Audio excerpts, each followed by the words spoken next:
خلاصہ، جاپانی candle sticks. اگر کینڈل اوپن کے اوپر بند ہوتی ہے تو یہ اوپر جاتی ہوئی سفید کینڈل بنے گی. اگر کینڈل اوپن کے نیچے بند ہوتی ہے تو یہ نیچے جاتی ہوئی کالی یا لال کینڈل بنے گی. خالی سفید یا بھری ہوئی کالی کینڈل اسٹک ہی اصل باڈی ہوتی ہے. باڈی کے نیچے یا اوپر پتلی لائنز نظر آتی ہیں، یہ ہائی اور لو کو ظاہر کرتی ہیں.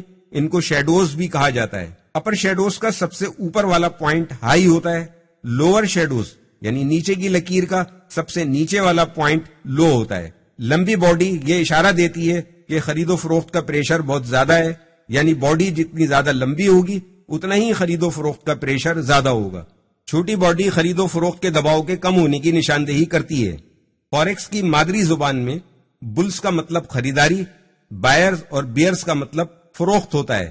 اوپر کی لکیر سیشن کے ہائی ہونے کی نشاندہی کرتی ہے، نیچے کی لکیر سیشن کے لو ہونے کی نشاندہی کرتی ہے. اس میں کئی طرح کے کینڈل اسٹک کے نمونے ہوتے ہیں، لیکن ان کو مختلف کیٹیگریز میں تقسیم کیا جا سکتا ہے. مثلا کتنی زیادہ کینڈلز کے ساتھ مل کر کون سا کینڈل اسٹک پیٹرن بناتی ہیں. یہ سنگل، ڈبل اور ٹرپل کینڈل اسٹک کا طریقہ کار ہوتا ہے. کینڈل اسٹک کے طریقہ کار کی سب سے اہم قسمیں یہ ہیں: کینڈلز کی تعداد 1 spinning top, doji, marubozu, inverted hammer, hanging man, shooting star. 2 bullish اور بیئرش، ٹویزر ٹاپ اور باٹم، انگلفنگ. 3 مارننگ اور ایوننگ سٹار، 3 کالے کراؤز اور 3 سفید سولجر. 3 انسائڈ اپ اور ڈاؤن. ان کینڈل اسٹک کی شیٹ کا حوالہ کافی ہے. یہ کینڈل اسٹک پیٹرن کے بارے میں آپ کو تیز ترین معلومات دیتا ہے. اگر آپ ان کینڈل اسٹک کے پیٹرن کو سپورٹ اور ریزسٹنس کے ساتھ ملا کر استعمال کریں تو بہترین نتائج حاصل کر سکتے ہیں. صرف کینڈل اسٹک کے اشاروں کی وجہ سے ہی ریورسل یا ٹرینڈ کے مسلسل جاری رہنے کے بارے میں پتہ چلتا ہے.